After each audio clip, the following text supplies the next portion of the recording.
Okay, so now I want to share a method called a collagraph. It's from the word collage.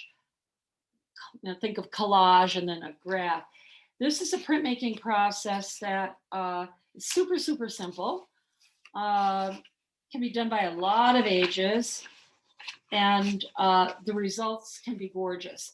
Now, what we're going to end up doing because of being online and COVID is we're going to end up just doing a rubbing instead. So what I'm showing you at the beginning is not going to be what we're going to do, but I want you to have the information. So if you have a brayer at home, you can do it with ink and a brayer, or if ever you're in a situation where you can have a brayer and printmaking ink, you'll know what it's all about. The principle of a collagraph is you use oak tag or bristle board. I don't know if this shows. This plate has been printed many, many times. This is a fantasy animal, and that's one of the things you can do as a theme if you want to. But basically, it's building up shapes, one on top of another. You can feel them, and then running a brayer over it to create a print. So this particular plate here made this print. Is this right side up or is this right side up? With you guys. Is this right side up? No. Yes, right side up. So I've been doing it backwards, so we don't want to do that. Okay, right side up. Thank you. I never know which way the camera is going to read it. Okay, so here's what you have. You've got the plate and then a print. And printing on different pieces of paper. This is construction paper. It has more of a tooth, so you get a more fuzzy print because the ink cannot get into the construction paper. This is bond paper, so it's like a Xerox paper. It's smooth. It's a smooth paper. This is something called a double drop, and I think I might show you a double drop today, which is it's printed twice, once in color and then once with white. Here's another double drop of this particular plate. All right, so there's an example of that. Here's some student work. Here's a fish. That's a double drop. You can see it's got the whitish blue and the darker blue. This is some kind of monstrous plant, also a double drop. And here's the original plate from that. This is on metallic paper. This is just black ink on a metallic paper. This is a single print. I think it's incredibly successful. I love it. And here it is just with a blue on yellow. This is a double drop. Clearly, I think the assignment I gave for this is fantasy animals. And then somebody, I can't remember who did this. They made a very interesting patterned, almost like a paisley, and wound up looking like that. Okay, so those are my actual samples. One of these I'll print. I think I'll probably print for you. Well, I guess I might as well print the old dog, but I want to show you how to make the plate first of all. All right, so I gave you in your packets cardboard. You can use any kind of cardboard. You could use a cereal box for this if you wanted. And then for the actual pieces, you could use a bristle board or oak tag. You could use a file folder and cut that up. Anything that's light enough that the students could easily cut. This is one reason why I was saying if you have any scraps left over from anything, save them because you can build up your pattern. Oh, actually, I think I'm going to print this one instead. I just noticed I have the plate for it. Okay. All right. So you can do a big one if you want to, because I think I gave you enough cardboard. For the moment, just to sort of show the method, I'm going to do a smaller one here. And you're not going to do the printing at the same exact time that you're going to do the the Collagraph plate itself, because what happens is the pieces will tend to come up. They need to be solidly glued on. And I did want to also give you a variation that probably won't work well with what we're doing because we're using crayons, but other ways of working with a Collagraph are to put other things on there. You can put burlap on, especially if you're, if you're using ink and a brayer, you can use string. That can really be very, very beautiful glued down. You can use just the glue. I normally do not encourage students to use the glue like right out of the nozzle, but if you drew a picture and then went over your lines with Elmer's glue all and let it dry, that would create a texture that then you could print. So you could use all of these methods. You can use some paper, some of this, some fabric that would have a little bit of texture, lace, but only if you're going to ink it. Because with the crayon, it will not work. You'll just end up getting kind of a ghost of a pattern because it's just too bulky. So lots of variations for a Collagraph. Okay, so that said, let's say that I'm going to make a fantasy animal. I gave you some themes in the lesson plan here. The lesson plan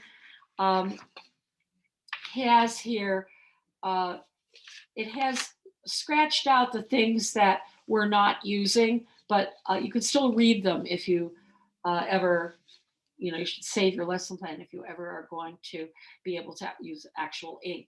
But I have here fantasy animals, abstract shapes, the zoo, the circus, the rainforest.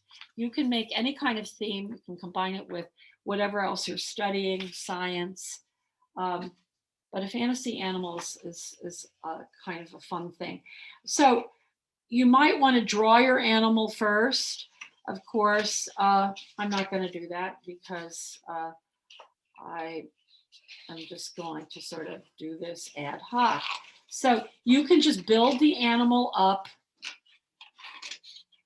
right in front of here. Let's, I'm just going to sort of get the beginning. I think I'm not going to do any feet yet. I think I'll make like just some kind of shape. And remember, it is a backwards process. So it is not going to print.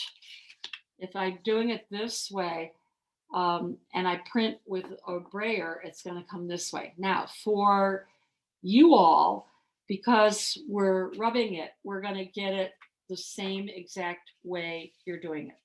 So let's say I'm going to just get my parts together.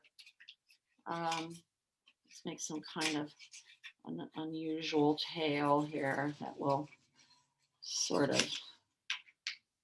be weird and unusual. Just remember, if you have any questions, please ask as we go here.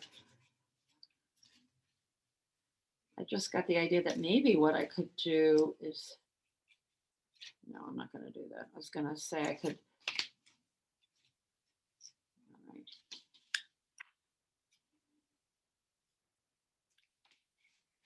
So here I've got a choice. I could put the shape over or under. Now, a lot of times students, high school students, they'll draw something, like they'll make a beak and they'll draw an eye on, like they think that's going to print. It's not. So if you want an eyeball, you've got to cut it out and glue it on. So I think I'll get all the pieces first, just sort of to show you. So this would be just like one eyeball. If I wanted the iris to show, then I have to do a teensy tiny one as well. Everything has to be felt. You have to feel it. Okay, and then I'm going to put that on top. This is just obviously pre-gluing. All right, then I want to have a little strip in my beak so that I know it's a beak. So I can just glue that, and it'll at least sort of look like something. All right, so let's just do some legs here.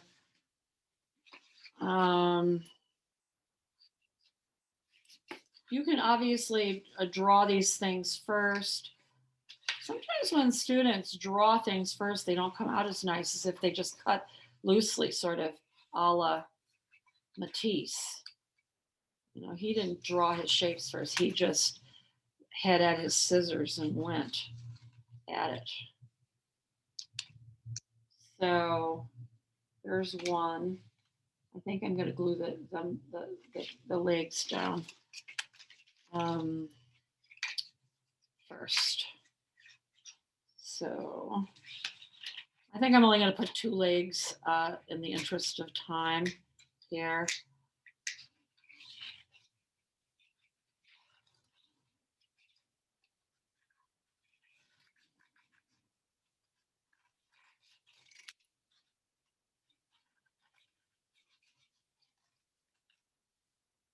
You know, you want your students to know what a print is. A print is something you can make more than one of, with the exception of a mono print or a monotype, but you don't have to kind of get into that. All right, so there's the beginning. If I had more time, of course, I would put in a third and a fourth leg. Now, sometimes scraps can kind of be sort of fun. So just notice the scrap. So I could make it sort of like there's a little wing or something here. Or I could put some patterns on my, you know, I could put some patterns on here to kind of make it look a little more interesting. I think actually, let's see. Think of I'm gonna do a wing. I'm gonna do more of a wing.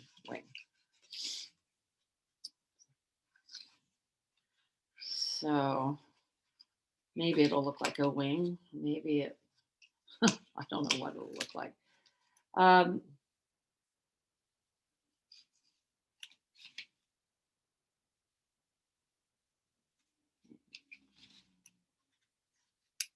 think it needs to be up here, sort of like that.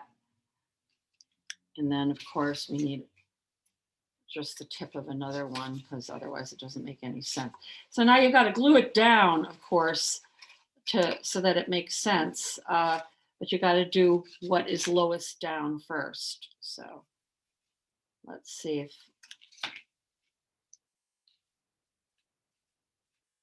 yeah, okay, 2-legged, whatever. Okay, so let's say I'm happy with that.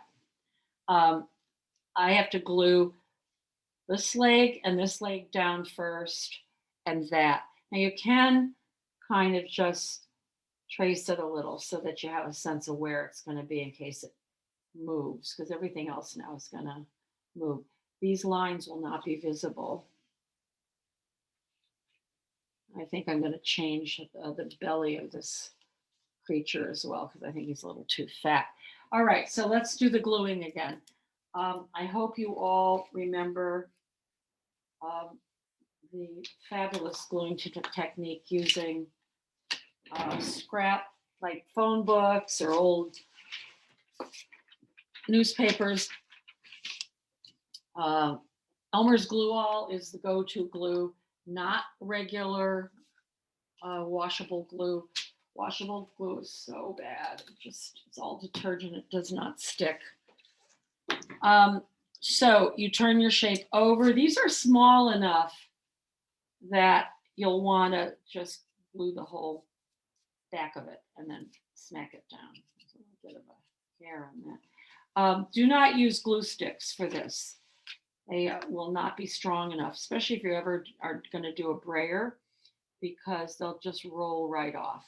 Even this, the way a lot of children glue, might not be good. They have to really smack it down and just encourage really good gluing. Just say, you know, it's a work of art, and your work of art deserves your love, and somehow motivate them to just really try to do it super well. There's no hurry. It's not a race. Kids are so used to being in a hurry, getting things done instead of necessarily, not, taking pride in something. The object of school is to get it done, get it in, and have it be finished, sort of like homework. And art is not kind of on that same timetable exactly, so that's a problem. All right, so there I have that part. Now let's work on the body. I think I just gave him too big of a belly here. I'm not happy with that. So let's see if that will work a little better. Yeah, okay. So on this shape, because it is so large, I don't have to glue everywhere. It can just go around the edges. And the way that I share with my students, I think I told this to you a couple of weeks ago, it's a true fact. I told them if they're afraid to put the brush over their head, they have too much glue. And I usually do it while I'm holding the brush over my head. And I just make sure I don't have so much glue on there that it's going to drip. So I'll say, is that too much glue?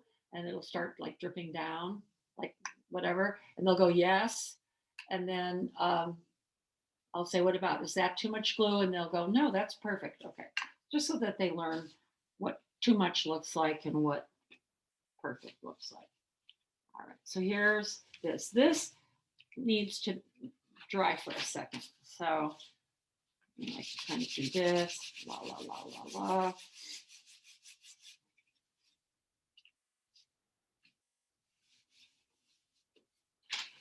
Okay, and now for a few little details. Let's let's see, I think this is the first eyeball. I don't know where the second one wound up. We'll find it. Here's the beak. Oh, wait, I lie. I totally lie. Hold on. Gotta do surgery here. All right. This is the first eyeball. Alrighty.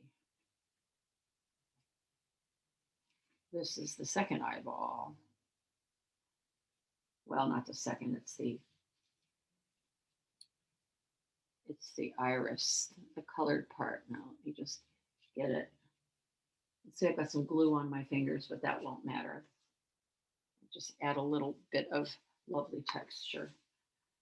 Any glue that you smear on there will add a little bit of texture to it, but this,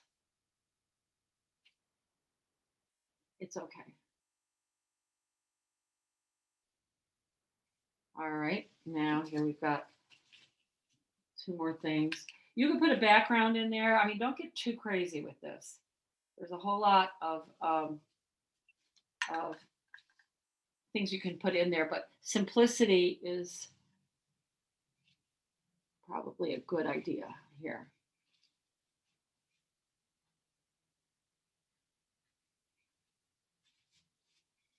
All right, that'll have to do. Well, I think I'm gonna just change this as well. Yeah, let's say this is what we want. Now, I think if I had a little more time, I might put some polka dots on here, a few more stripes or whatever, just to jazz this animal up a little, maybe some scales or something like that. But, you can see it doesn't take 99 years to do this. I just want to make sure that that's not going to be too, whatever. Okay. All right. So that's making the plate. This is called a plate. And now what I might do, what I'm going to ask now, let's see, I'm just trying to decide the best way of doing this. I can't exactly print this yet because it's too wet. So I think I'll print an older thing.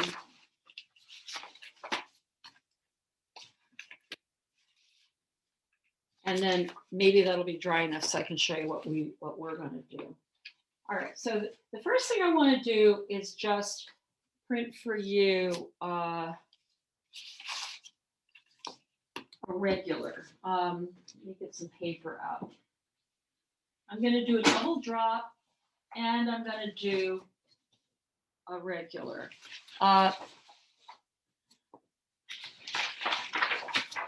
And for this, I'm going to use construction paper.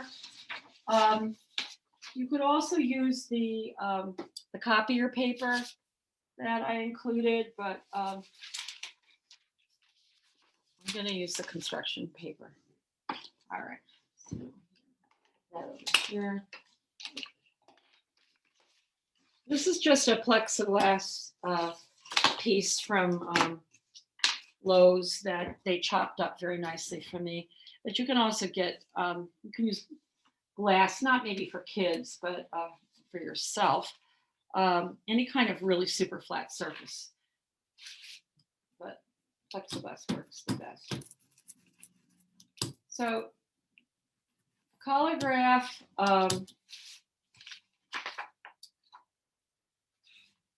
will soak a lot of ink in. Now this print, because it's been printed blue originally, may take on a little purple feel because the blue will combine with the purple. This ink is water soluble, so we're going to wake up that blue ink a little when we print it. But I think you'll be able to see sort of the process. The first print I'm going to do is just one color. On yellow. Hold on here. I'm going to eyeball it again. Let me get another sheet of paper.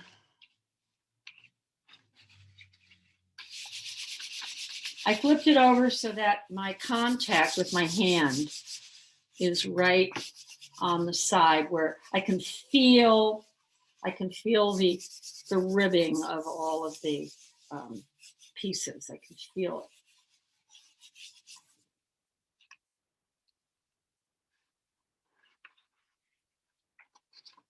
it. So there you have it.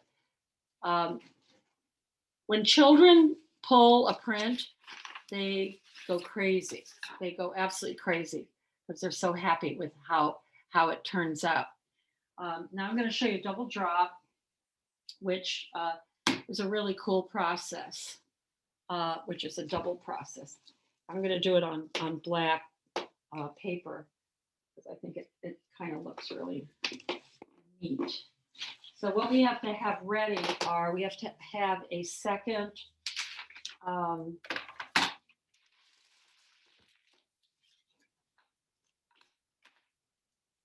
palette ready for white. Now, this white is 100 years old, so I hope it's going to cooperate. I hope I can open it. All right, best laid plans. I'm heading for my pliers. I'll be back. I can feel it's still squishy, but note to self, when teaching, always open the paint ahead of time. All right, let's see. Let's see what we have here. Oh, it should work. I'm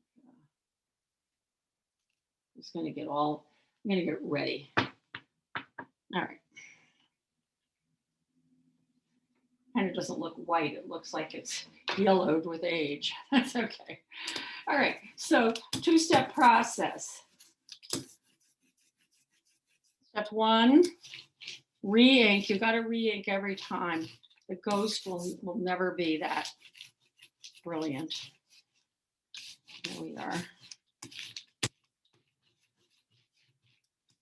Okay. And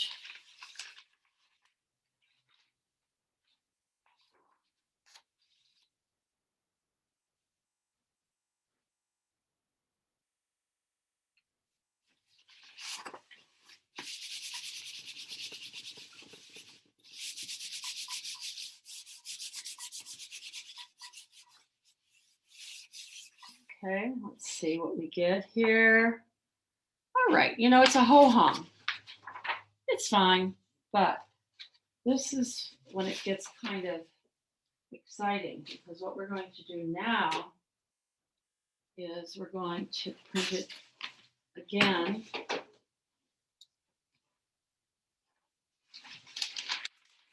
White. So this is called a double drop because it's been printed twice. Whereas this is turning out to look beige, but it should be fine.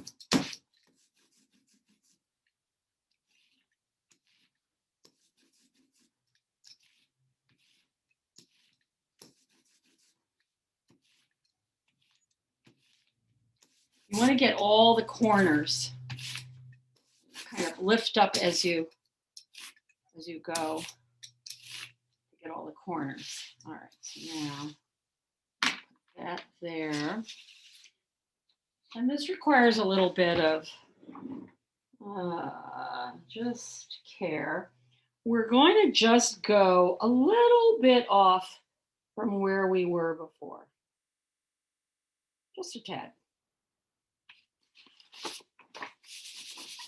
What happens now are the inks combine, and if this works the way it should look really dynamic and much more interesting.